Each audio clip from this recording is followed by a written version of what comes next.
자, 그럼 141페이지 진행하도록 하겠습니다. 자, 일단 광고 같은 경우는 아까 얘기했다시피 VCA에서 가장 중요한 내용이었는데, 광고 플러스 패러디 당연히 중요하겠죠. 아까 얘기한 것처럼 VCA는 패러디에 대한 정당성을 부여했으니까요.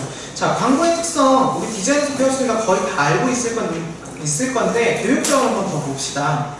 광고의 특성 두 번째 봐보세요. 광고주가 소비자를 설득시키고 특정 광고주의 영향 아래 제작 및 배포하는 것을 얘기한다. 현대사회의 이데올로기는 자본주의 사회 구조 내 시장 산업에 이익이 반영되기 때문에 절대적으로 어떻게 많이 팔리느냐가 중요한 겁니다. 돈이 안 되면 할 필요가 없겠죠. 그래서 긍정적인 것은 사회 참여와 사회 점화에 작용을 한다. 그래서 사회적인 이슈에 대해서 즉각적으로 반영을 한다는 점을 얘기할 수 있는 거고요. 부정적인 것은 물질주의를 조장하고 지나친 상업주의, 협력주의를 조장한다는 게 되겠죠.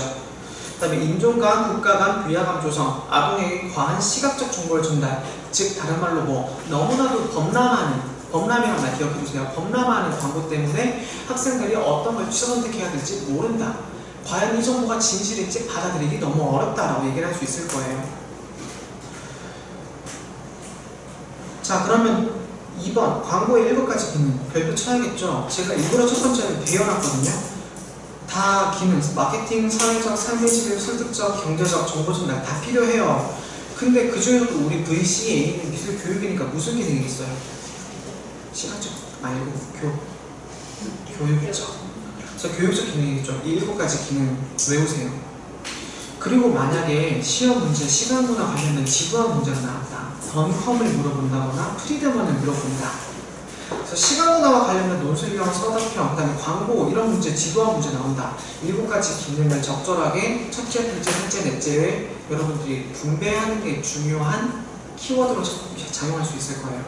이 기능 무조건 외워두시고 어떻게 파생시킬 것인지 잘 기억해 두셔야 될 겁니다. 패러디는 린다와 천이 얘기했어요.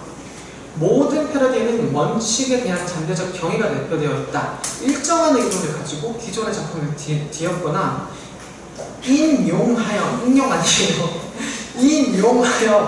원텍스트와 텍스트 간의 차이를 만들어내는 방법이다. 그래서 이게 바로 아까 얘기했던 상호 텍스트, 인터텍슈얼 텍스처를 얘기가 나왔죠. 추창조와 재창조를 통한 통합적인 비평 방법이 여기가 되는 거고, 시각문화에서 패러디가 중요한 이유는 아까 얘기한 게 다예요. 원작을 새롭게 재해석할 수 있고 원작이 가지고 있던 의미를 전복시킬 수 있다는 점에서, 그다음에 작가가 기호를 부여를 했지만 작가가 원했던 원래 기본적인 의도가 어떻게 바뀔 수 있는 거야, 감상자들을 위해서. 그래서 패러디 텍스트가 새롭게 생산이 되고 독자가 새롭게 만들어주는 거야. 원래 생각해봐봐, 내가 고전하니 그거 그렇게 짤방으로 만들려고 만든 거 아니잖아요. 실제 있었던 사례를 보여주기 위해서 얘기했는데 사람들이 너무 웃기니까 내가 고전하니 짤을 만들어가지고 내가 뭐 돼지라니, 아니면은 내가 먹보라니, 아니면 내가 살쪘다니, 이런 짤로 왜 다 다이어트인지 모르겠다. 그런 걸로 다 접근을 했던 게 바로 그런 것 때문이겠죠. 그래서 그런 걸 감상자가 새롭게 수용 미학적으로 발전시켰기 때문에 패러디가 굉장히 중요하다는 내용이기 때문에 여기 있는 키워드는 다 기억해 두시면 될 것 같고요. 오마주에 대한 개념은 밑에 있는 거 한번 읽어보시면 될 것 같아요. 그리고 제가 오른쪽에다가 그걸 좀 재밌게 볼 수 있게 비교해놨는데, 패러디와 오마주와 표절을 비교할 수 있는 아주 간단한 짤방입니다. 패러디, 원본을 알고 있으면 재밌죠. 오마주, 원본을 알아도 쓰면 하는 거예요. 존경이니까. 표절, 원본을 알고 싶지 않은 거. 이거 미술 치지 마. 이거 그냥 재밌으라고 가져온 거니까. 패러디 같은 경우는 이거 키키키키 이거고, 오마주는 이거고, 표절은 이거 봐라. 아주 적절하죠. 근데 패러디와 오마주와 표절을 감각적으로 이렇게 외우시면 되고요. 정확한 명칭은 옆에 있는 걸 바탕으로 외우시면 됩니다. 패러디나 오마주나 세계미술 용어 사전이나 이제 네이버에 있는 지식백과 이용하면 검색할 수 있으니까 검색해서 비교해 두시는 것도 중요한 방법일 것 같아요. 자, 시각문화에 대한 이해 보도록 하겠습니다. 시각적 미디어의 발전과 시뮬라르크입니다. 자, 여러분, 시뮬라르크 우리 직접적으로 계속 얘기했기 때문에 당연히 알고 있겠지만 한번 접근 한번 해볼게요. 동그라미 1번, 컴퓨터의 등장 이후 디지털 영상은 영상의 제작과 생산, 복제, 가공, 축적, 그리고 기존 이미지의 변경, 조작, 왜곡, 수정 및 유포를 용이하게 하는 매체의 특징을 지니고 있다. 2번, 보드리아르.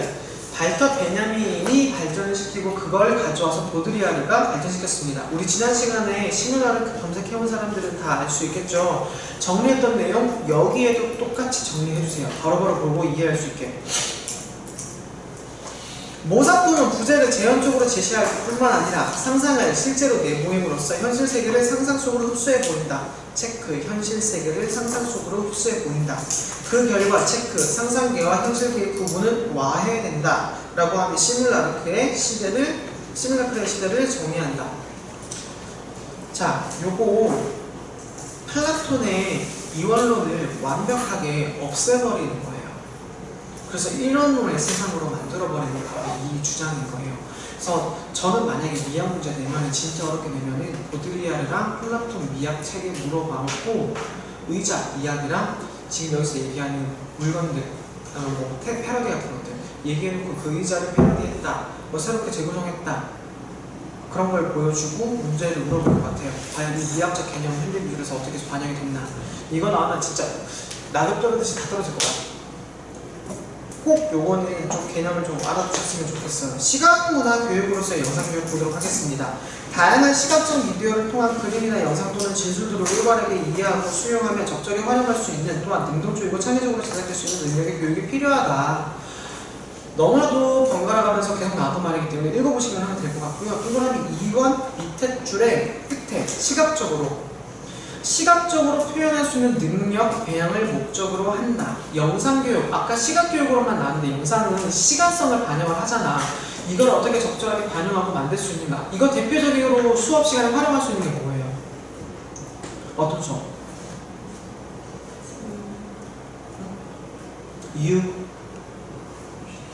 UCC. 대표적으로 UCC예요.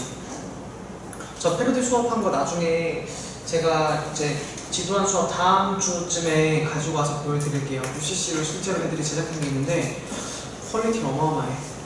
제가 예전에 그 얘기했었죠. 그 프랑스 대사들이라는 거 보고 나서 실제로 애들이 그 수업에 있었던 1년의 과정을 영상으로 제작한 거야. 안에 자막 같은 것도 넣었는데 걔가 홍대 합격했거든요. 어마어마하게 잘 만들었어. 제가 보고 감탄해서 박수 쳤어요. 개인적으로 이거 가산점적으로 여러분들 평가 주세요 라고 얘기해가지고 진짜 얘네 정말 잘 만들었거든요. 그거 보시면 여러분들 이거 시각문화 교육 어떻게 해야 될지 감이 좀 올 거예요. 자, 그럼 뒷장으로 넘어가겠습니다.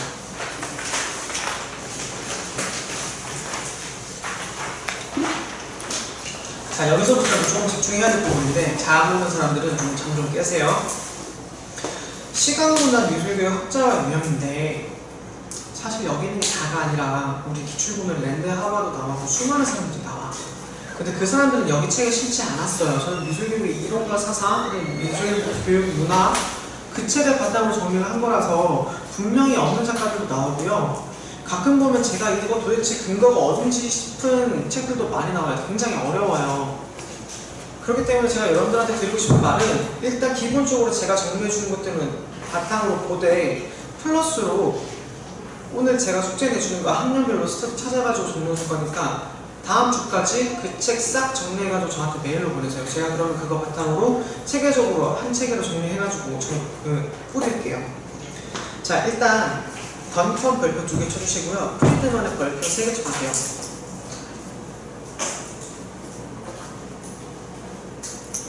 자, 던컴은 시각문화에서도 가장 중요하게 시각적 이미지를 다룬 사람이에요. 시각적 인공물, 이미지가 지니는 담론을 해체하고 분석하자는 입장이었기 때문에 가장 기본이 되는 사람입니다. 그래서 VCA에서 가장 기본이 된다는 걸 보면 되고, 그래서 이미지가 가지고 있는 이데올로기를 드러내겠다. 이게 바로 던컴입니다. 그럼 던컴에 대한 이데올로기는 뒤에 있는 사람들한테 모두 영향을 미치겠죠. 그럼 가장 VCA 같은 특징은 던컴이 지니고 있는 거야. 그래서 VCA에 대한 내용이 던컴에 대한 내용인 거고, 던컴에 대한 내용이 VCA에 대한 내용이에요. 자, 그럼 엠버기는 뭐냐? VCA 중에서도 성역할, 인종차별 등의 시각문화가 제시하는 힘의 강조. 그래서 차별적인 내용을 드러내서 인지적인 충격을 주겠다라고 하는 게 엠버기예요. 그래서 옆에 있는 윤정미 작품에다가 화살표 쭉 그어주시면 돼요. 핑크와 블루 시리즈인데요. 근데 여자애는 핑크고 남자애는 블루잖아. 자기가 가지고 있는 물건들 중에서 핑크랑 블루로만 공간을 설치를 했어. 그러니까 남자는 다 블루고 여자는 다 핑크야. 이것조차도 성차별적인 요소다라고 얘기를 하면서 드러내려고 하는 게 바로 엠버기의 특성이에요. 요 정도만 알면 돼요. 그러면은 카이퍼 보이드는 실제로 시험 문제 나왔었거든. 현대 사회의 이슈와 문제점에 대한 토론 후 이를 반영한 시각의 이미지를 찾는다. 즉 사회적 이슈를 다른 이미지만 찾는다 라고 보시면 되죠. 그래서 이건 뭐냐? 시각문화가 가지는 상호 관련성이나 문화와 문화가 가지고 있는 차이점을 드러내고 있다. 즉 상대적 문화주의라고 볼 수도 있어요. 차이점, 덩컨, 멤버기, 카이퍼보이드 차이점 좀 알겠죠? 하나는 가장 기본인 거고 하나는 성차별, 인종차별인 거고 세 번째 카이퍼보이드는 상대적인 거. 자, 그럼 나이트는요 자기 자신에 대한 정확한 이해를 강조하기 때문에 자, 아까 얘기했죠. 자기를 알면 뭘 알아야 된다? 자기가 속해 있는 문화와 주변을 알아야 된다. 그래서 그 밑에 뭐냐? 자신이 속한 문화, 가치, 신념, 가정들을 먼저 알아야 다른 이미지를 이해할 수 있다. 그래서 가정적이거나 주변 환경적인 이미지를 먼저 분석하는 거예요. 다른 문화, 타 문화가 아니라 자기 문화 우선적으로 분석을 하는 거야. 담론 같은 것들도. 자, 그럼 프리드먼은 뭐냐? 앞에 있는 이 모든 걸 다 반영하겠다. 그래서 프리드먼을 하면은 모든 걸 다 정의해야 되기 때문에 어려워요.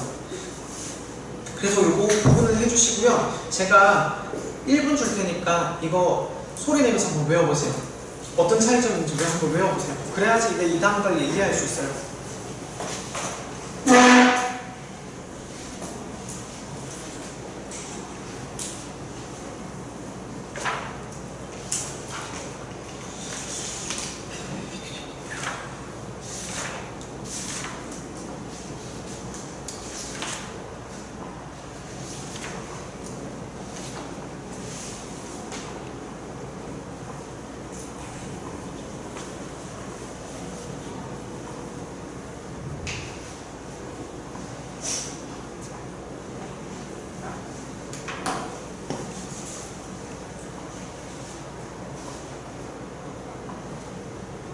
자, 외우셨으라고 읽고 바로 독학으로 넘어가겠습니다. 시간상. 자, 다음 시각적 인공물은 담론의 일부 맥락적 풍부함을 유지할 수 있는 것을 말한다. 즉, 시각 문화를 통해 소통되는 체크, 사회적 담론의 이해 추구가 시각 문화 교육의 목표가 된다. 자, 덩컨은요, 이 주장을 한 게 어쨌든 DB의 영향을 받아요. 그리고 언제 등장을 했냐면 1980년대에 이 주장을 합니다. 자, 그럼 1980년대에 주장을 하게 됐을 경우에 덩컨은 이미 사회적으로 많이 발전한 상태였어요. 왜? 80년대부터 매킨토시와 컴퓨터가 등장을 하면서 사회적으로 엄청난 변형이 일어났거든요. 그렇다 보니까 여기서부터는 어떤 게 있냐면 덩컨은 자기가 뭘 보고 자랐냐? 테크놀로지의 발전을 보고 자랐어요.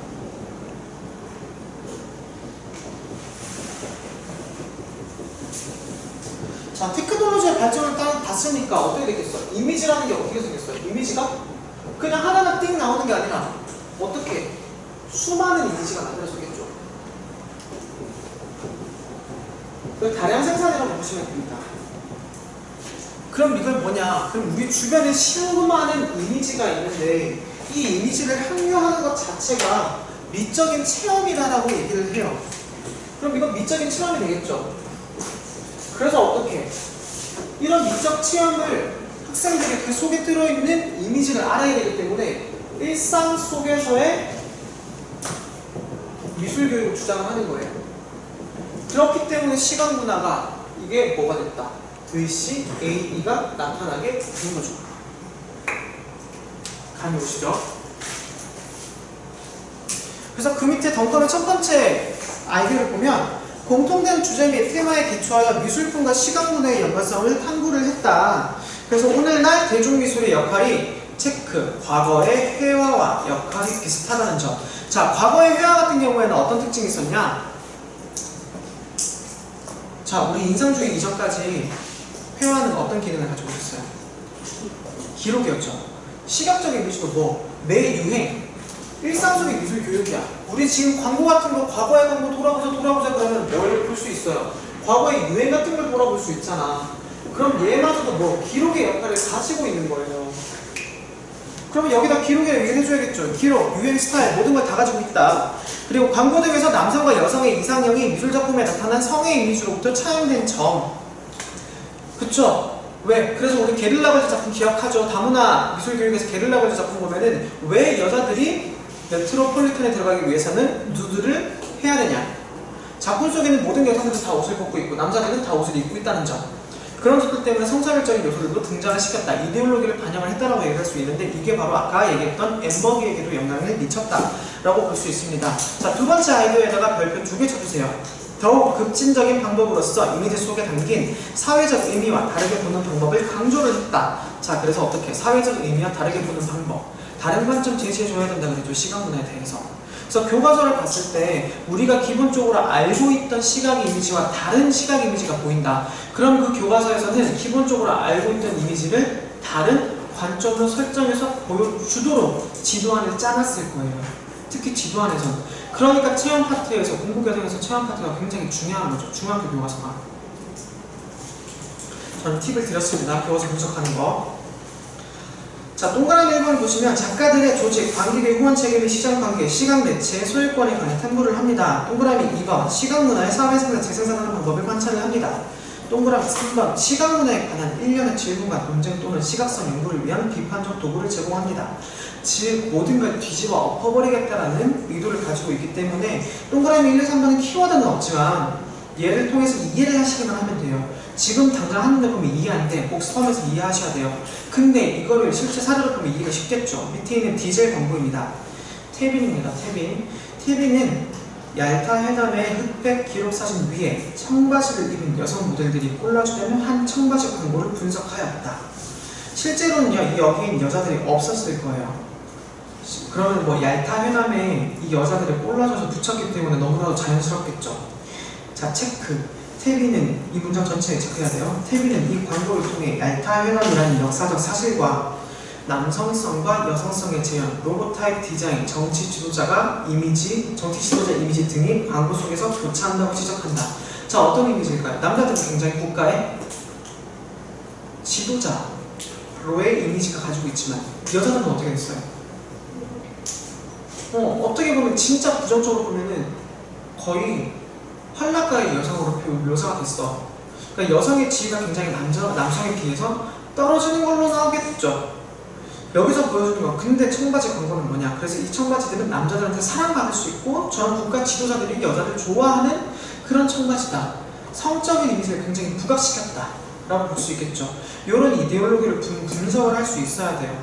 그럼 밑줄 친 건 뒤로 계속 읽어볼게요. 학생들은 왜 청바지 광고와 역사적 기록물이 결합하는지, 왜 여성은 컬러로 남성은 흑백으로 처리되는지, 로고타입과 디젤이라는 브랜드명은 어떻게 군사적이고 남성적인 이미지와 느낌을 구사하는지 다양한 질문을 받게 된다. 자, 원래 디젤은 뭔가요? 디젤 청바지 아니야? 경유야, 경유. 디젤이 경유예요. 그러면은 경유, 기름 딱 그러면 여자 먼저 놀라, 남자 먼저 놀라. 산업직이니까 디젤, 경유를 가지고 수리하는 거는 공부, 수리 이런 건 여자의 직업이 아니라 남자의 직업이라고 생각을 하잖아요. 그런 것들이 여기 나타나고 있는 거예요. 자, 그럼 계속 읽어볼게요. 결과적으로 수업은 체크, 정치적 리더로서의 남성과 체크, 성적 대상으로서의 여성이 어떻게 병치되고 상호작용하면서 정치적 이미지를 소비의 풍경으로 형성함으로써 학생들은 시각 이미지에 대한 구성과 탈구성적 사고를 익힐 수 있다. 탈구성적 사고, 바로 이데올로기의 해체가 되겠죠. 덩컴은 이 정도만 설명해도 엠버기에 영향을 미쳤다. 그래서 이데올로기를 등장시키는 게 바로 덩컴의 사상이다. 미술국의 가장 기본이 되는 거니까 볼 수 있어요. 그럼 그 밑에 프리드먼은 굉장히 광범위하잖아요. 덩컴에서 어떤 게 더 뻗어나가는지 보시면 됩니다. 자, 일단 학문적 철학적 배경이 아까 봤던 문화연구와 신미술사학 다 얘기 나오고요. 그래서 문화 변형을 통해가지고 새롭게 뒤집어 보겠다는 내용이 나오는 거예요. 자, 그럼 사상 첫 번째 아이디어. 동그라미 1번입니다. 시각문화의 광범위한 적용. 아까 계속 얘기했죠. 프리드먼이 제일 넓어요. 시각문화의 배경, 박물관, 미술관의 오브제를 포함한다. 체크. 박물관, 미술관의 오브제. 아까 분명히 얘기했을 때 시각적 이미지까지만 얘기했는데 여기는 미술관, 박물관의 오브제까지 얘기를 하면은 과거의 미술들까지도 모두 다 여기에 포함할 수 있다. 왜? 맥락주의적 관점이기 때문입니다. 도자기도 어떻게 보면 맥락인 거죠. 회화도 어떻게 보면 맥락인 거죠. 그 당시 유행했던 것들이 여기 반영될 수 있는 거잖아요. 그렇기 때문에 여기 있는 것들도 포함할 수 있다. 자, 그럼 이거를 포함함으로써 생기는 장점은 무엇일까요? 박물관, 미술관, 교육까지 포함하면서 생기는 장점. 장점은 진짜 다원주의이기 때문에요. 프리드먼 같은 경우에는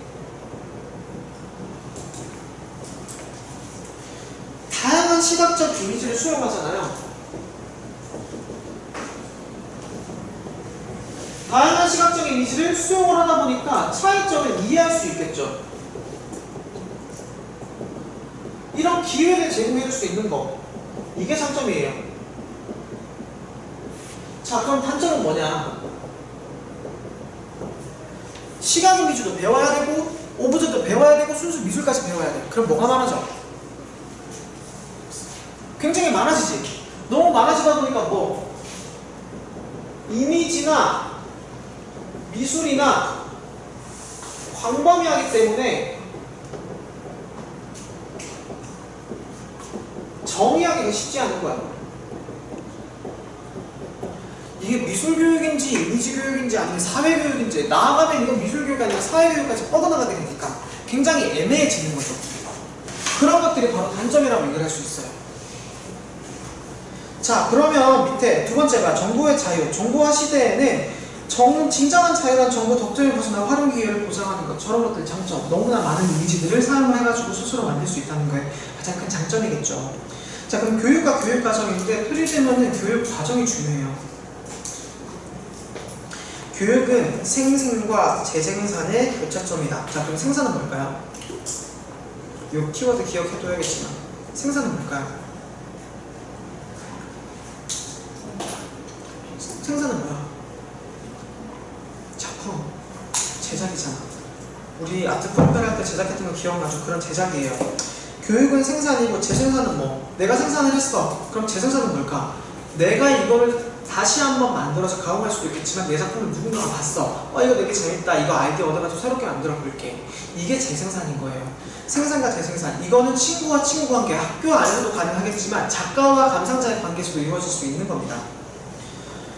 그래서 이제 기존 문화의 재생산이라는 의도도 있겠지만, 이제 역사적으로 봤을 때 기존 문화가 재생산돼가지고 문화가 이어져 오는 것도 있겠지만, 지금 사회에서는 기존 문화를 그대로 가져가는 게 아니라 기존 문화에서 잘못된 것들은 새롭게 엎어뜨려서 발전시켜 나가고 변화시켜 나가겠다까지, 재생산까지 포함한다 이 말인 거죠.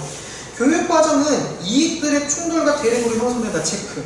지금 우리 교육과정은 정말 많은 이익과 충돌이 많이 발생한 거예요. 1호 개정에 스팀 반영주다 그랬잖아요. 이게 과학적인 발전이 있고, 미술에서는 스팀을 굳이 도입하기 싫은데 스팀이 도입된 건 과학적 발전에 미술이 어느 정도 일정 기여하기 때문에 어쩔 수 없이 들어가는 겁니다. 이익들이 반영이 된 거예요.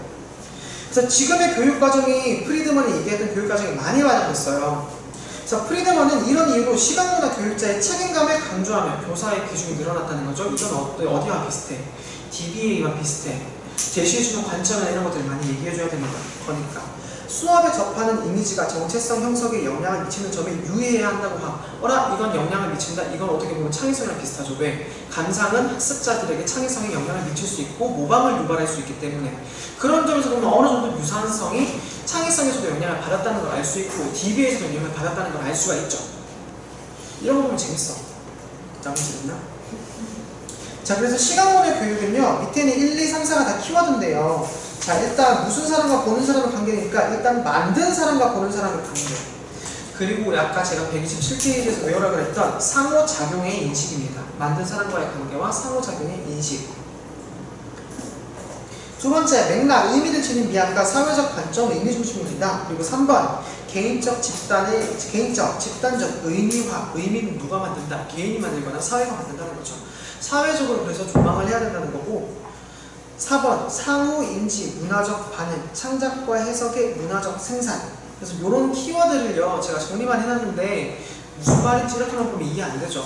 이거 미술교육의 이론과 사상이 있으니까 나중에 한번 점검을 해보시면 될 것 같고, 이 여기에 적혀놨던 키워드는 다 외우라고 제가 정리만 해놓은 겁니다. 굳이 중요한 건 아니라서요. 이해가 안 됐을 경우에만 보시면 돼요. 자, 그럼 오른쪽에 프리드먼이 미술교육에 미친 영향 보도록 하겠습니다. 미술교육 목표의 다변화를 가져왔습니다.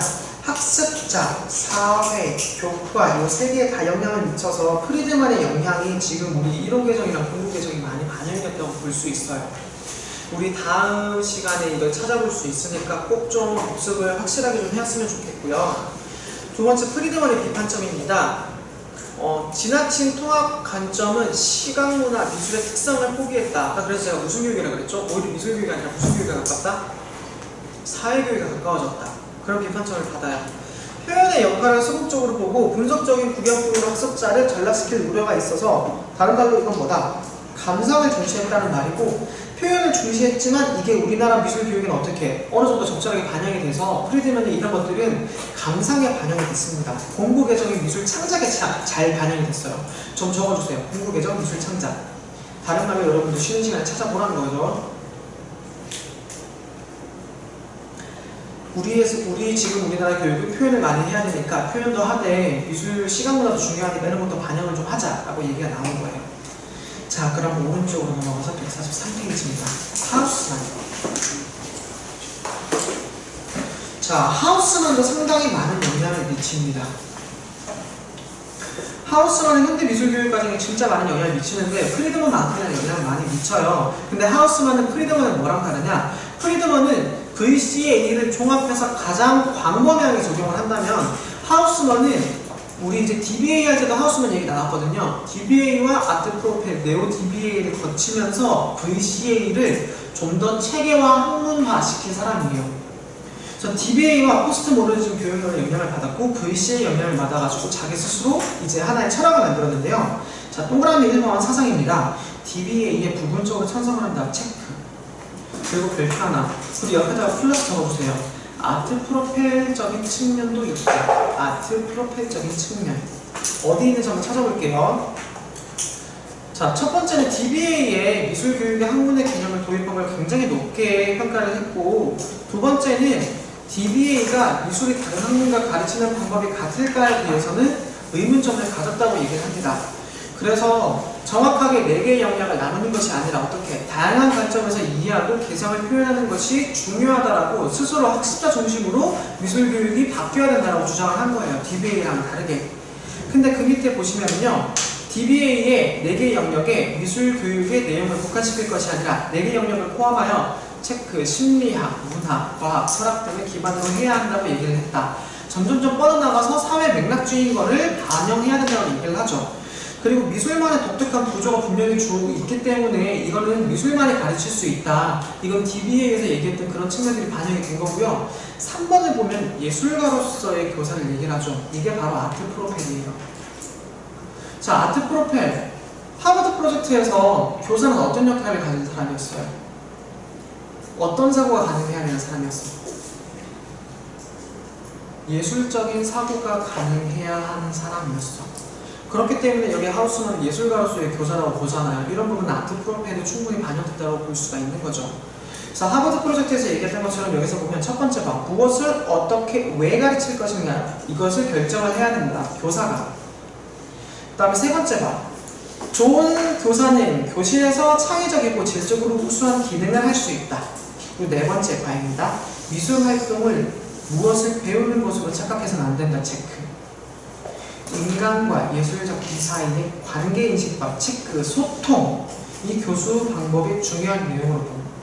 그쵸. 그러면 체험 자체가 중요하다고 지금 하우스만은 주장을 하고 있는 거죠.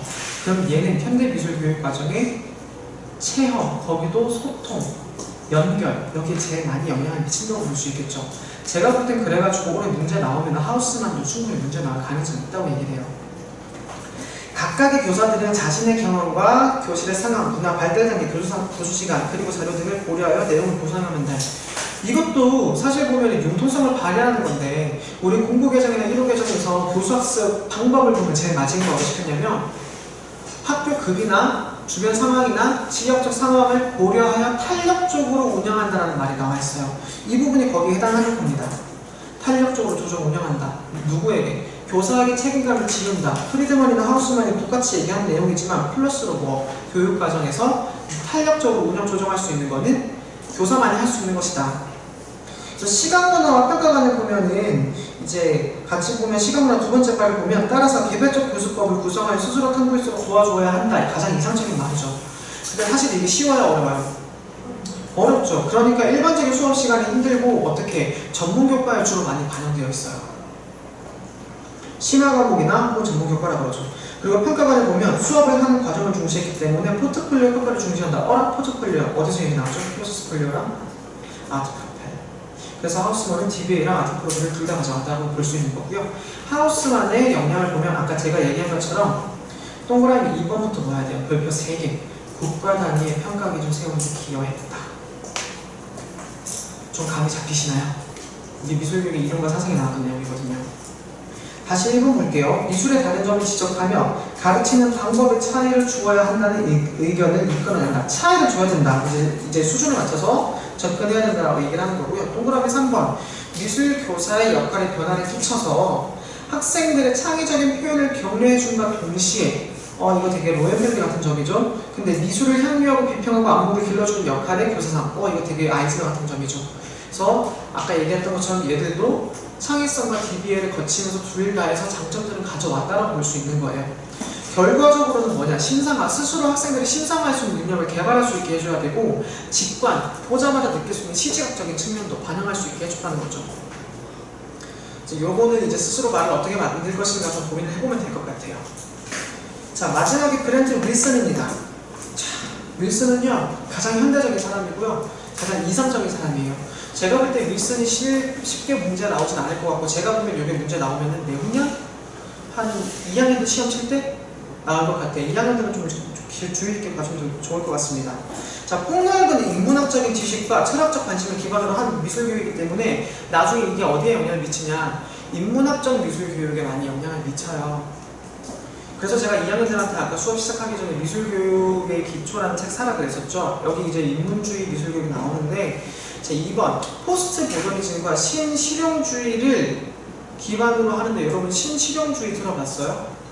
실용주의는 들어봤을 건데 교육학에서도 신실용주의는 거의 못 들어봤죠. 자, 신실용주의는 아까 플라톤을 거부했던 이론론적인 측면과 거의 맞닿아 떨어져요. 보드리아르랑. 실용주의는요, 일단 체크를 해주면 당연히 플라톤을 거부했으니까 이원론은 어떻게 거부했겠어요? 선생했겠어요? 이원론. 대답 좀. 거부 찬성. 당연히 거부했겠죠. 그래서 근데 재밌는 건 이원론에 있는 이원론만 거부한 게 아니라 이 세상에 존재하는 모든 이분법적인 사고를 다 거부하는 거야. 그래서 남자와 여자로 성이 나누는 것도 거부를 하는 거야. 왜? 개인적인 성향에 따라서 남자와 여자의 차이는 있을 수 있겠지만 이런 성적인 차이에서 오는 것보다는 개인적으로 주변의 상호작용으로 얻어내가지고 얻었던 인간성의 차이가 더 클 것이다. 그래서 성의 기준이 아니라 문화권과 개인의 가정에 대한 차이가 점점점 늘려야 된다. 이제 타일러 아시죠?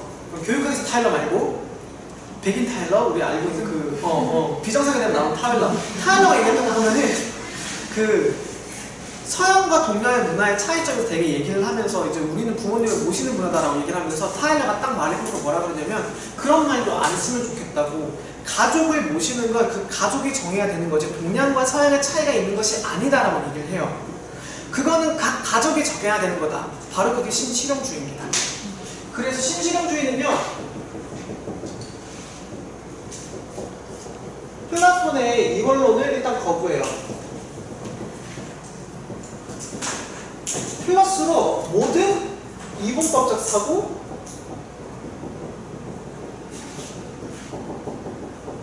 거부합니다.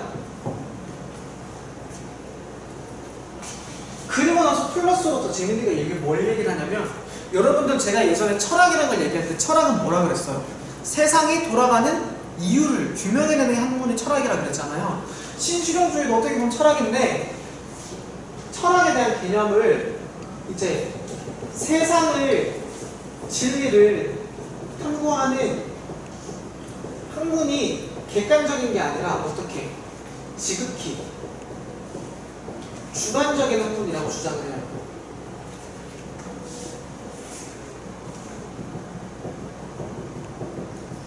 이게 파생시킨 결과가 뭘까요? 굉장히 지극히 주관적이라고 그랬으니까. 누구야 그러면? 네, 맞습니다. 지극히 주관적이기 때문에 이건 뭘 발전시켰냐?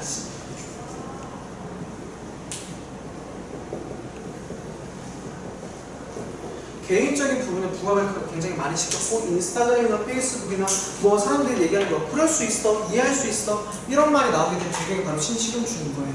그러니까 브렌트 윌슨이 조금 더 사회적인 맥락보다는 어떻게 보다 개인적인 부분에 집중을 했다는 거를 기반적으로 알 수 있겠죠. 신실용주의 그래서 설명드렸고요. 그 밑에 보면은 상상력과 실용성을 중시를 했고 빅터 터너의 체제와 반체제를 가져왔습니다. 자, 체제와 반체제가 뭐냐면 이제 이게 일본 그리고 우리나라는 조금 이해가 쉬울 건데 여러분들 대학교 다닐 때 혹시 자기가 오덕이라고 생각하시는 분 손 들어보세요. 전 당당합니다. 저는 오덕이에요. 이름도 덕이니까. 저는 츠바사 1기부터 지금까지 끊어지지 않고 다 봤고요. 원피스 아직까지 쳐다보고 있고요. 아우 다 봤죠. 저 고등학교 때 코스프레까지 했어요. 심지어 예뻤어. 난 자꾸 맨날 여자만 시켜가지고. 자, 그래서 포스트 모더니즘에서 빅터 터너 체제 반체제가 뭐냐면 이렇게 바로 이제 그런 만화 만드는 그런 동아리에 대한 개념을 좀 더 접근을 하는데요. 일단 체제와 불만을 가지는 반체제가 있기 마련이고 이들은 갈등과 긴장을 초래 변화를 만들어낸다는 이론이다 라고 얘기를 하는 게 뭐냐면 일반적으로 미술을 좋아하는 학생들은 미술 시간에 열심히 할 거라고 생각을 하지. 근데 만화를 좋아하는 애들은 미술 시간에 열심히 하지 않아. 왜? 자기의 관심사가 아니니까. 그럼 뭐 미술 선생님은 그 학생을 좋아할까요? 싫어할까요? 열심히 안 하는데 미드 가겠다 그러면 걔 안 해고 깨볼까 좋게 볼까?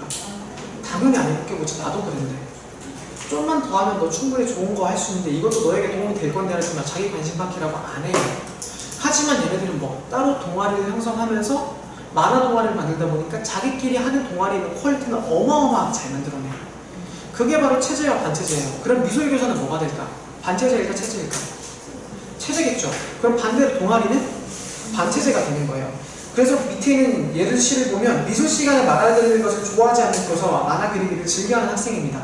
그래서 만화 동아리를 형성을 했고 자발적인 창작과 비평을 하는 건데 그럼 그 사람들은 그 학생들은 그들 나름대로 분위기를 형성하고 마인드를 만들어낼 거 아니야.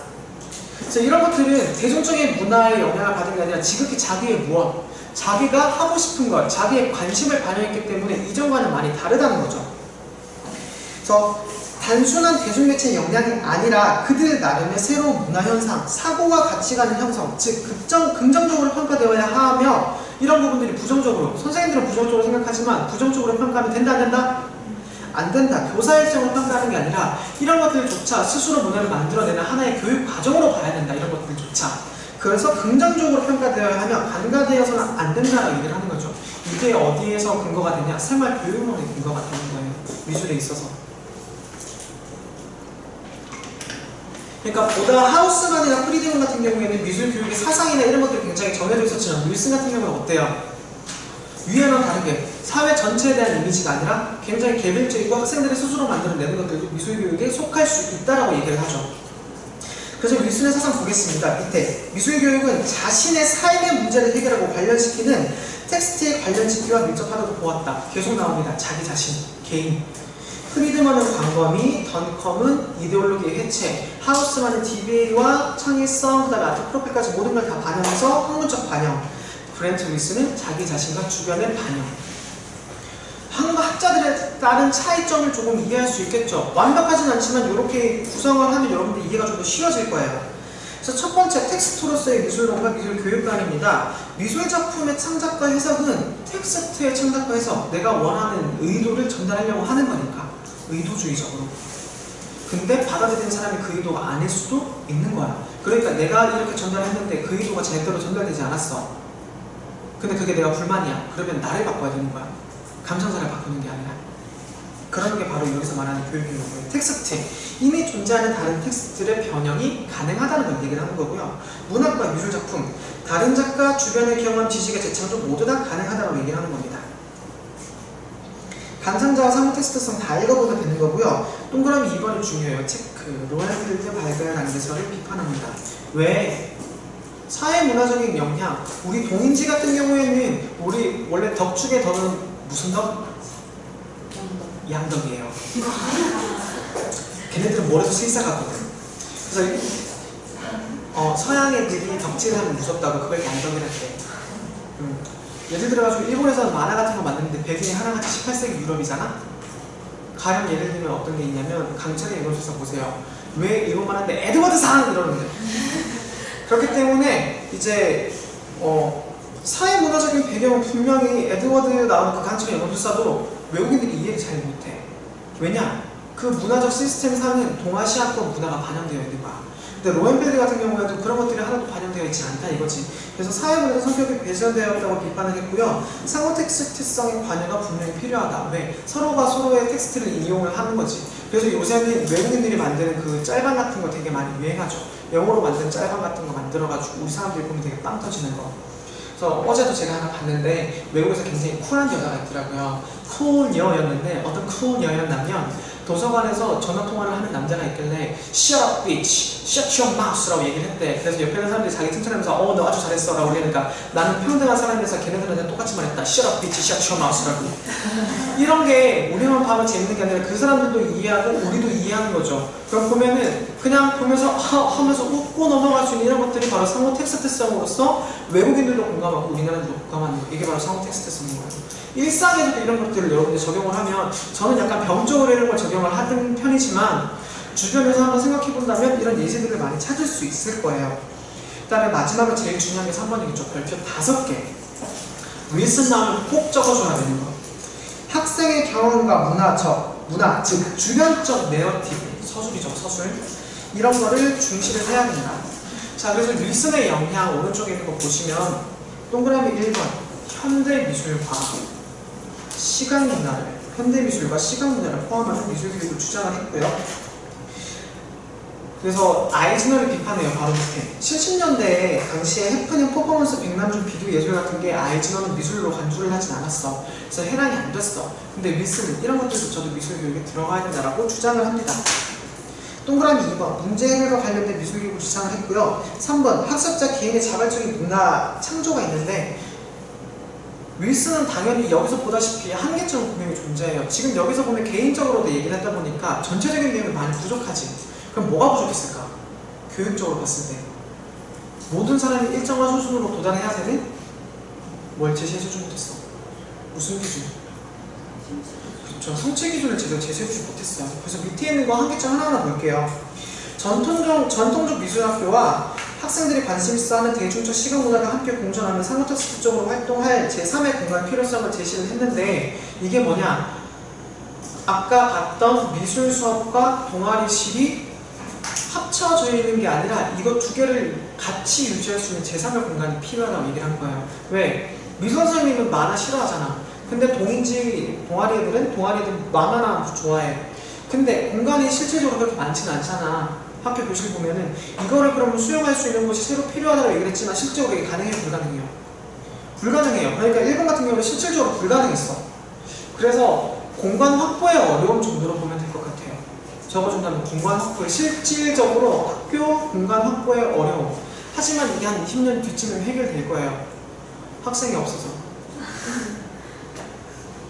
동그라미 2번 윌슨의 주장은 기본적인 방향만 제공했을 뿐 실제 정책으로 발전하지 못했다. 플러스 교육과정으로서의 정당성을 챙기지 못했다. 성취기준 미흡, 평가기준 미흡, 교육과정 미흡. 성취기준 미흡, 교육과정 미흡, 평가기준 미흡.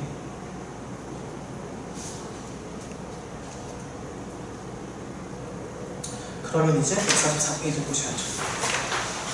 자, 이제 애플랜드가 나옵니다. 여러분, 애플랜드. 미술교육 이론과 사상에서 다 정리하셔야 되고, 책 보고 정리하세요. 제가 파일을 또 올려드리겠지만, 선생님들 보여준 그거 기본적으로 봐야 돼요. 애플랜드도 마찬가지로 평가 기준에 이런 걸 주장하진 않았어요. 미술교육이 전체 사회적으로 통합된다고 얘기하는 사람이라서. 자, 사상적 배경부터 먼저 보도록 하겠습니다. 포스트 모더니즘과 대중문화. 이거 당연히 영향받았겠죠. 인지중심 미술교육. 아이즈너가 가르에 영향받았습니다. 왜? 인지는 배우는 거잖아.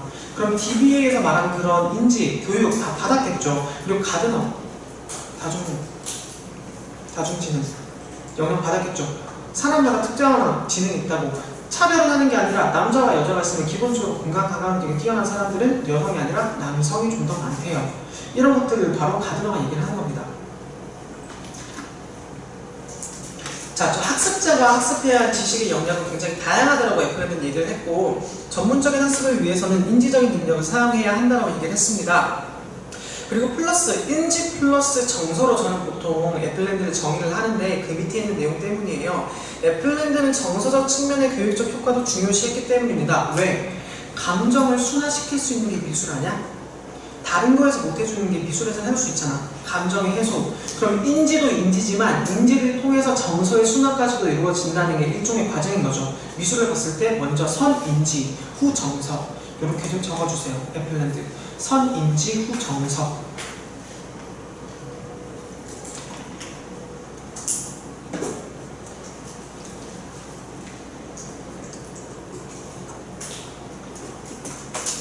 자, 애플랜드의 미술교육 사상, 어쨌든 VCAE에 영향을 미친 인지중심 미술교육이기 때문에 애플랜드의 대표적인 책, 삶을 위한 미술교육 내용이 해당되겠죠. 그래서 사회적 영향 아래 미술교육이 해진다는 이데올로기적 관점이 분명히 들어가 있을 수밖에 없습니다. 그리고 두 번째, 교사는 유동적인 존재예요. 자, 왜 유동적인 존재 체크해가지고 그 뒤에 그 이유가 나옵니다. 권력 담론이 그대로 이루어지지 않을 수도 있다. 자, 나라에서 한국사 교과서 이번에 문제가 많아졌잖아요. 그래서 결국에는 폐지가 됐어요. 그래서 교과서를 새로 만들고 검은정 교과서 시스템으로 간다고 하는데, 자, 나라에서는 그런 교육과정으로 그 교과서를 국적으로 만들려고 쓰라고 했어요. 근데 일선에서 교사들은 아까 교육과정을 어떻게 운영한다? 탄력적으로 조정 운영한다. 그러면 그걸 고지고대로 가르칠 필요가 있을까 없을까? 안 가르치고 새로운 책 가져와가지고 그걸로 가르쳐도 되는 거야. 예를 들면 EBS 수능 특강 같은 거. 그럼 뭐가 되겠어? 교사는 그대로 가르치는 게 아니라 유동적인 존재로서 이데올로기가 다르게 전달될 수도 있다는 점이죠. 이런 점이 지금까지 너무 강조됐다고 얘기를 하는 거예요. 애플랜드. 그래서 요거를 좀 중요하게 봐야 돼요. 별표 하나 체크해주세요. 자, 그래서 교육은 사회적 영향에서 자유로울 수 없으나 비판적 시각에서 교육이 이루어질 수 있다는 점에 관계해서는 안 된다. 즉, 교사는 역할이 매우 중요하다는 점을 주장을 했습니다. 여기서도 교사의 역할이 중요해지죠. 왜? 다양한 걸 설정해주고 전달해주는 매개체로. 자, 그럼 지금의 미술과정이 진보되어 있는 것인지에 대한 의문점을 제기해요. 이것도 되게 중요한 게, 우리는 표현 기능에서 발전해서 창의성이나 창의성에서 발전해서 뭐 DBA에서 발전해서 다문화다 막 이렇게 이해하는 사람들이 분명히 있을 수 있는데, 저는 이 의견에 찬성을 하는 게 사실은 오정반합이에요. 하나의 반대를 해서 반대가 등장을 한 거고, 이거에 또 반대를 해가지고 과거로 돌아가기 싫으니까 또 다른 반대가 등장을 하는 거죠. 파생과 파생으로 보는 거죠. 그래서 애플랜드는 발전이 아니라 무슨 개념으로 보냐면 파생의 관점으로 봅니다. 적으셔야죠. 과연 현재 미술 교육이 발전하는 것인가? 아니다. 오정반합의 개념으로 파생이 되는 거라고 볼 수 있는 거예요. 애플랜드에 의하면 교육에서 패러다임의 변화는 다른 영역에서의 변화와 마찬가지로 피할 수 없는 것이지만 이러한 변화를 반드시 진보하는 것으로 볼 수는 없다. 아까 얘기했던 파생의 관점이죠. 애플랜드는 진보의 편협한 시각에 관해 제고하기를 권고하며 과거의 교육과정에서 수용되어야 할 요소들을 찾아 발전시켜야 함을 제안한다. 그러니까 이건 뭐예요? 과거의 교육과정에서 어떻게 해라? 취사, 선택하라라는 말이겠죠. 그럼 지금의 교육과정은 VCA가 많이 발용되었지만 표현도 있고 관점도 있고 체험도 있어요. 애플랜드가 지금 우리나라 교육과정에 영향을 미쳤다고 할 수 있어요? 없어요? 당연히 있겠죠. 왜? 과거의 교육과정에서 수용되어야 할 요소들을 찾아 발전시켜야 하면 제안한다. 이거 나중에 우리 교육과정 호명제가 첫 페이지까지 들어갈 건데 애플랜드 이루는 측면 충분히 볼 수 있어요. 자, 그럼 밑에 인지적인 특성, 인지 유연성 논의, 지식의 통합 논의, 상상력 논의, 미적 경험의 논의인데요. 이거 앞글자 따서 외우도록 하겠습니다. 인지의 인, 지식의 지, 상상의 상, 미적의 적을 동그라미 했어요. 그러면 이거 앞글자 따서 외우면은 인지상적. 어디서 많이 본 것 같아요. 저는 포켓몬스터 보면 로사랑 로이가 나올 때마다 나 로사, 나 로이 이러면서 대답해주는 게 인지상적 이렇게 얘기하잖아. 그걸로 보시면 됩니다. 미안해요, 오타쿠가. 인지 유연성은 뭐냐면 인지라는 게 하나의 고지고대로 받아들이는 게 아니라 미술은 복잡하고 비구조적이다. 독특한 학습 상황 안에서 드러난다. 미술의 독특함을 주장을 했고 고유한 성격이 있지만 그리고 복잡하다. 비구조적이다. 미술의 고유성 얘기를 하는 거죠. 지식의 통합론은 비구조적이지만 다른 분야와의 연결은 가능할까? 불연결할까? 불가능할까? 가능할까? 연결. 가능해요. 밑에 있는 레티스 모형 보면은 왼쪽에 있는 게 일반적인 레티스 모형이고요. 오른쪽에 있는 게 최근에 주장한 레티스 모형이에요. 우리가 알고 있는 레티스 모형은 격자잖아. 얘는 격자가 아니지. 격자는 평면에서 봤을 때 격자지만 지식이라는 건 평면성일 수가 없어. 어떻게 될까? 하나의 유기체처럼 돼가지고 DNA가 연결된 것처럼 얼기설기 설켜 있을 거란 말이야. 왜? A와 B와 C와 D가 있다 해서 A, B, C, D만 연결되는 게 아니라 C는 사실 여기 있는 게 아니라 C 다시로 연결될 수도 있고 C 다시랑 A가 연결될 수도 있고 C 다시랑 D랑 연결될 수도 있어요. 그럼 하나의 DNA 구조 모형처럼 복잡해 유기지고 유기적으로 될 거란 말이에요. 그렇기 때문에 지식의 통합 논리성은 문화적 차원의 통합, 하나의 연결을 통해서는 기본적으로 베이스가 뭐가 있어야 되냐? 문화가 존재해야 된다는 거고요. 미술 작품은 지식의 다양한 영역들과는 최대 접점이라는 거예요. 모든 사람들이 볼 수 있도록. 그러니까 여기서 지식의 통합 논에서 볼 수 있는 거는 최대한 접점이니까 그 안에 뭐가 있다? 의도가 들어가 있다. 즉 이데올로기가 들어가 있다. 라는 거에 대한 정당성을 부여해주는 거죠. 3번 상상력 논리. 추상적 사유를 포함한 인지의 보급 형태가 바로 상상이다. 그래서 상상을 중요하게 생각한다. 미적 경험의 논리, 체험인데요. 미적인 것은 인지된 통합된 것이 아니라 시작부터 인지되는 거다. 즉 시지각을 얘기하는 거죠. 맥피와 아르마유의 영향을 애플랜드가 받았다고 얘기할 수 있는 거예요. 왜? 보자마자 느끼는 거니까. 와, 보자마자 아름다워 라고 하는 게 바로 시지각. 그래서 레티스 모형을 보면 격자 무늬 모형으로 단순하고 순차적인 직선적 구조가 아니라 상하좌우 종횡으로 연결된 구조의 모형을 의미한다. 학습자가 개별 사례의 불규칙성, 개별 사례의 불규칙성을 다원적인 방향으로 탐구하도록 유도한다. 지금 제가 계속 원리만 설명을 하고 있지만 사실 실제 사례들도 계속 얘기를 하잖아요. 그 여러분들이 실제 사례 속에서 아, 선생님이 얘기하는 게 이런 의도구나라고 받아들이고 있죠. 그런 것들이 레티스 모형으로 따지면은 여기 하나, 여기 하나, 여기 하나, 여기 하나 돼서 몇 번을 복잡하게 공부를 해서 복습을 하다 보면 이거 하나가 하나의 통합이 돼가지고 지식이 되는 거예요. 이게 바로 아까 얘기했던 지식의 통합 논리가 되는 거고요. 마지막으로 지식의 연관성, 사회성, 연관적 관련성을 강조, 통합적, 가난론적으로 접근을 한다는 건데 이 말의 뜻은 지식은 서로 연결되어 있다는 걸 얘기를 해주는 거죠. 그러니까 이제 2015 개정에서는 어떻게 통합 중심 교육 과정으로 반영해 나가는 거고 스팀 교육 과정도 반영을 한 거겠죠. 자, 오른쪽 애플랜드의 역량 보도록 하겠습니다. 미술교육과정 패러다임 변화에 대한 시각인데요. 레티스 모형을 통한 인지적 접근을 가능하게 했고요. 과거의 교육은 잘못된 것으로 치부하는 우리의 사상적인 편파성을 되돌아보고 공부하면서 정반학과 파생으로 봤던 거고 인지중심 미술교육을 지식의 통합 및 잘못 적었네. 학생들의 삶과 연결시켰기 때문에 애플랜드는 책을 썼습니다. 뭐라고? 밀브란트 책으로 삶을 위한 미술교육. 이거 꼭 같이 보셔야 돼요. 밀브란트 책.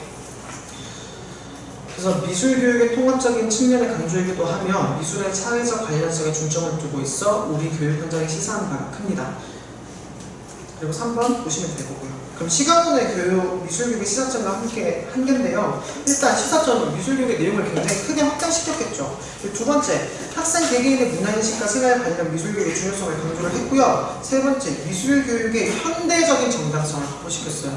정당성은 과거에도 늘 있었어. 늘 정당성을 확보했지만 이제 현대에 와서 통합적인 접근으로 가능을 한다면은 이건 그냥 책에서 과거에 적은 거니까 우리는 뭘로 적어야 되냐? 현대적인 미술교육의 통합적인 접근으로서의 정당성을 확보했다라고 적어야죠. 말이 어렵나요? 미술교육의 현대적인 접근, 현대적인 정당성, 통합적 접근으로서. 그래서 폭넓은 매체 활용으로 표현 연결을 확장시켰다. 그래서 제가 얘기하는 게 영상 매체와 뉴미디어 같은 게 이제 미술교육으로 점점 접근돼가지고 지금 최근에는 드론 같은 거 작년에 경기도에서 실기시험에 드론 그리라고 나왔죠. 나 굉장히 당황스러웠어. 드론 그리라고 나왔어요. 그리고 실제로 수업할 때 이제 드론 수업해가지고 학교에다가 드론도 지원해주고 있어. 캠코더 이것도 이제 학교에서 지금 지원받아서 가져온 거예요. 그리고 밑에 한계점, 철학적 토대나 심리학적 근거를 제시하지 못했다. 왜? 굉장히 많은 철학적인 논의는 있었지만요. 토대는 사상적, 개별적으로 다 너무나 포스트 모더니즘이니까 학자 하나하나 포스트 모더니즘적으로 반영을 했지만 하나의 뚜렷한 근거를 제시해주지 못했어요. 그러니까 우리가 학자들 이름 다 배웠잖아.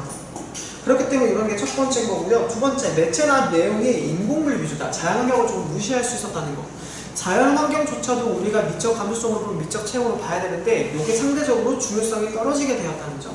세 번째, 미술을 사회교과의 수단으로 봤다는 점. 제가 아까 얘기했죠. 하우스만이나 프리드만이 너무 지나치게 이런 걸 얘기를 하게 되면 사회교과로 넘어갈 수 있다는 점. 그래서 미술교육이 아니라 사회문화교과목으로 변할 수도 있는 거야. 그래서 사회문화를 이제 고등학교 때 선택을 했다면 미술 문화 같은 거는 좀 더 이해하기 쉬워요. 4번 작품활동을 소홀히 취급했다는 거. 그리고 패러디만 중요시해 얘기를 했고 5번 시각문화의 대부분이 미술 탐구 대상이 될 수 없다는 점. 자, 이게 왜 탐구가 될 수 없냐면 시각문화의 대부분은 이데올로기를 분석하는 쪽으로 접근을 했잖아요. 그래서 미술에서 탐구를 한다는 것보다 직접적이고 의도가 뭐고 그걸 표현하는 방법이 무엇인지 분석을 해야 되는데 얘는 이데올로기만 해체하면 끝났다라는 점이 있었기 때문에 좀 더 나아갈 수 있는 방향성을 잃었기 때문에 이런 특징들이 있다는 걸 이해해 주시고 외워주시면 돼요. 자, DBA와 VCA는 여러분 요거 비교표 외우세요. 이거 미술교육의 기초책에 나오는데 제가 그대로 적어놨거든요. 이거 외우시면 될 것 같고요. 자, 145페이지에 일단 시각문화 수업의 예시까지만 보고 잠깐 쉬도록 하겠습니다.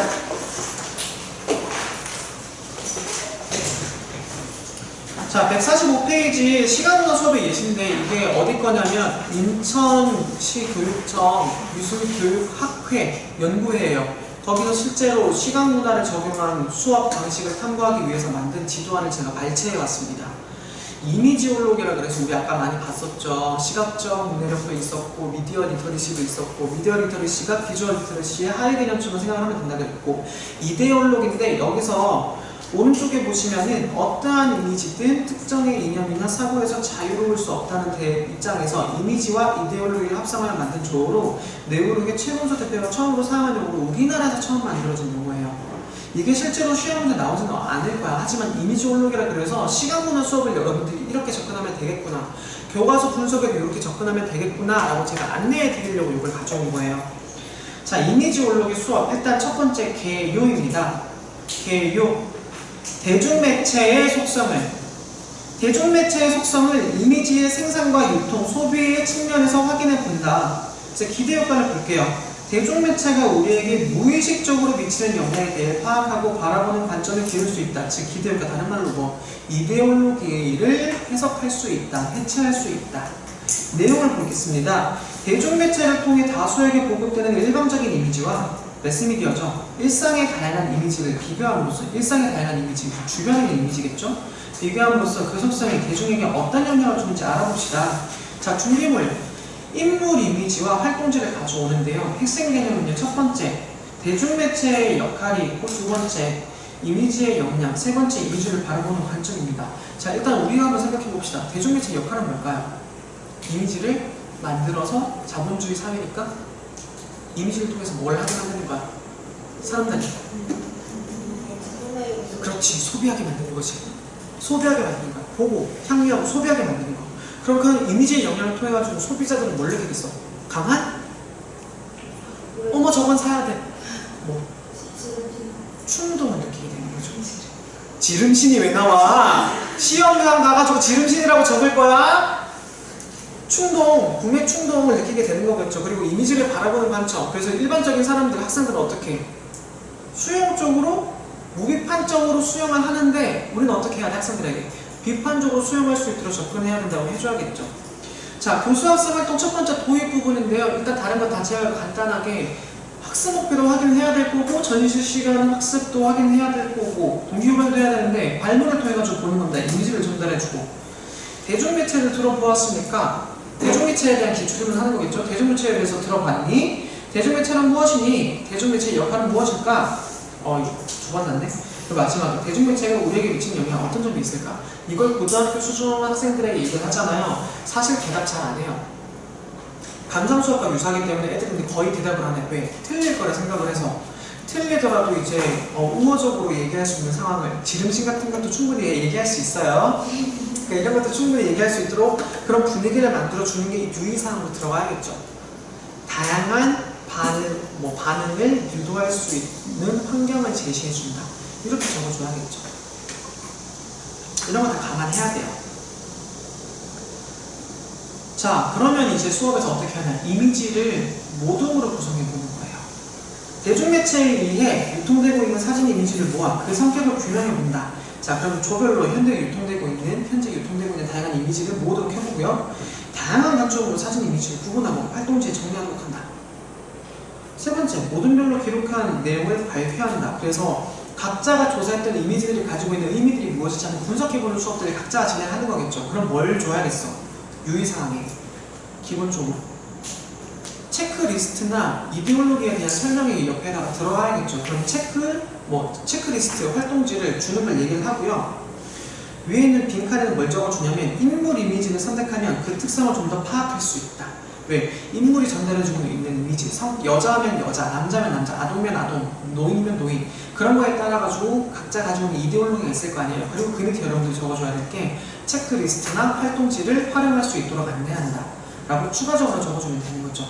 이게 책에 있는 게 아이디어이기 때문에 되게 간단하게 적혀 있는 거라서 여러분들은 이 정도 추가적으로 어떤 걸 해야 된다고 감안해 주시면 될 것 같아요. 자, 그리고 옆에 있는 이미지에 보면은 스튜디움과 푼크툼이 있고요. 아래쪽 보면은 포트레이트와 에피지가 있죠. 자, 그리고 위에 있는 이 이미지는 일본에 있는 어떤 일러스트레이터가 직업에 대해서 작성을 한 건데, 사실 이 직업에도요 이미지올로기로서 뭐가 있냐면 성차별적인 측면이 남아있어요. 저는 이 이미지를 어디다 넣었냐면, 사실 지금 넣어놓고 제가 교과서 동안 다 집어넣고 난 다음에 이제 이 책에서 발견하고 나서 너무 놀란 거야. 아, 나 어떡하지? 라는 생각이 딱 들었는데, 사실 이 이미지 안에서도 성차별적인 요소들이 드러나요. 우리 간호사는 보통 남자 생각 안 하지. 그러니까 여기도 보면 제일 마지막에 있는 이미지에 간호사는 여자로 나와있어. 그리고 이 사람이 이 일러스트를 한 사람들 일본이기 때문에 우리랑 같은 문화를 공유하고 있는 사람들이잖아요. 그리고 뭐 소방서라 그러면 소방관이라 그러면 여자를 생각을 할 거고, 뭐 교사라 그러면 남자보다는 여자를 먼저 떠올리고, 서빙한다 그러면 남자보다 여자를 먼저 떠올리고 좀 이렇게 해놨는데, 그나마 다행인 건 여기에는 요리사 했을 때 남자가 아니라 여자인 거예요. 우리 요리사 하면 여자보다 남자 먼저 떠오르잖아요. 인터넷에도 보면 스타셰프라 그러면은 여자보다 남자를 먼저 떠오르는 거고, 그렇다시피 여기도 그런 요소들이 나와있기 때문에 밑에 있는 스튜디오나 푼트품, 이미지나 포트레이트, 이거를 알려주는 경우는 거의 없었을 거예요. 제가 예전에 봤을 때는 정선책에서 본 것 같거든요. 이 개념을 여러분들이 좀 정리를 좀 해주세요. 한번 보겠습니다. 스튜디오는 관습적인 시선으로 대상을 포착하는 것을 말한다. 그러다 보니 이미지가 주는 영향이 기존의 인식을 뒤바꾸지 못하고 오히려 재확인시키는 역할을 하는 반면, 푼크툼은 기존의 관습적인 시선을 벗어던지고 대상과의 수평적인 관계 형성을 통해 기존에 미처 포착하지 못했던 요소가 이미지 안에 마치 유령처럼 들어가 있는 상황을 일컫는다. 어렵죠? 철학적인 내용이죠. 그럼 스튜디움은 제가 제 기준으로 얘기를 하면, 제가 아무렇지 않게 이 일러스트를 보고 이거 직업적으로 되게 잘 나와 있네 라고 생각했던 게 스튜디움인 거고, 제가 이런 상황 설명을 듣고 나서 이걸 봤더니 이거 보니까 성차별적인 요소가 진짜 드러나는 상황이네? 라고 하는 이런 상황 자체가 바로 푼크툼이에요. 이해 안 되는 사람은 나중에 영상 보고 한 번 더 복습하세요. 인터넷에 올릴 거니까. 자, 그럼 밑에 있는 에피지와 포트레이트가 있는데, 사실 우리가 포트레이트라 그러면 초상화잖아. 옛날에 포트레이트라 그러면 초상화는 약간 사람들이 예쁘게 만드는 그런 가공성이 있지만, 이건 사진이거든요. 에피지나 포트레이트는 나중에 우리 사진학에서도 배울 거지만, 둘 다 인물 사진을 설명할 때 쓰는 명칭으로 에피지는 뭐뭐 다음 뜻하는데, 말 그대로 이미지 생산자나 주문자가 원하는 특정한 이미지로 보여지도록 인위적인 포즈나 제스처 또는 화면처럼 처리한 결과를 말하는데, 그럼 에피지는 가공성이 있다는 거겠죠. 우리가 말하는, 소위 말하는 뭐 프로 모델 잡지 같은 게 에피지라고 얘기를 할 수 있는 거고, 에피지와는 다르게 포트레이트는 흔히 초상화로 많이 일컬어지는데, 에피지와는 다르게 대상의 용모가 가감없이 있는 그대로, 나아가서는 평상시 잘 드러나지 않는 품성까지 담겨있는 사진을 말한다. 이게 바로 무가공성인 거예요. 어떻게 보면 이런 포트레이트는 우리나라에 뭐랑 연결시킬 수 있을까? 전신사조 바탕으로 만든 초상화를 얘기할 수 있겠죠. 이렇게까지 확장시켜 나가는 있는 거예요. 자, 그럼 다시 전개해서 보면은, 모든 별로 기록한 내용을 발표를 하면 학생들끼리 스스로 이제 우리가 발견했던 이런 이미지를 1차적으로 점검을 했겠죠. 그러면 학생들이 서로서로 너네는 그런 이미지를 봤구나, 너네 그렇게 했구나 라고 생각을 할 거고, 그 밑에 이러한 관점에서 신문, 잡지 등 학생들에게 준비한 특정의 다중 매체를 살펴보고 사진 이미지를 예시와 같은 관점을 설명해준다. 설명해주고 나면 애들이 어떻게 될까? 우리가 분석했던 내용이 실제 내용과 어떻게 조금 다르구나, 새롭게 분석할 수 있구나 라고 생각해보겠죠. 그럼 여기 추가적으로 우리가 할 수 있는 건 뭐겠어요? 이러한 관점에서 신문, 잡지 등 학생들이 준비한 특정의 대중매체를 살펴보고 평가해보고 플러스 발전시켜 나갈 수 있겠죠. 우리가 했던 내용들. 그럼 이건 뭘까? 1호 개정에 근거하면 성찰이 되는 겁니다. 성찰. 보완. 성찰과 보완이 되는 거죠. 그리고 정례를 보면 다양한 방법으로 서로의 생각을 확인할 수 있는 기회를 제공한다. 그리고 밑에 있는 그 활동지 활용하는 내용입니다.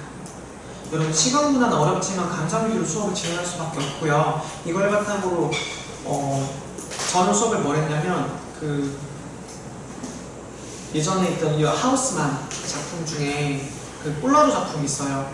시각적 이미지 2017년도를 나타내봐라 이런 식으로 해가지고 2017년도에 유행했던 모든 사진들을 다 합쳐가지고 어떤 이미지를 전달할 건지 수업을 했었거든요. 이게 전공 애들한테 얘기를 했는데 콜라주에 대한 개념과 초현실주의, 다다에 대한 개념을 확실하게 이해를 하니까 통합적 작품으로 굉장히 좋았어요. 여러분들도 고등학교 수준이면 이런 시각문화 플러스 그런 식으로 시각문화를 활용한 작품으로 접근할 수 있겠구나. 나아가서는 이제 콜라주의 원료가 피카소로까지 올라간다는 것까지 접근을 해주면 수업으로서는 굉장히 훌륭한 수업을 만들어질 수 있을 거예요. 자, 일단 여기까지 좀 하고 쉬고요. 지금 벌써 7시인데 제 생각에 8시 안 돼서 끝날 듯. 와우. 자, 그러면 좀 쉬었다가 지금 7시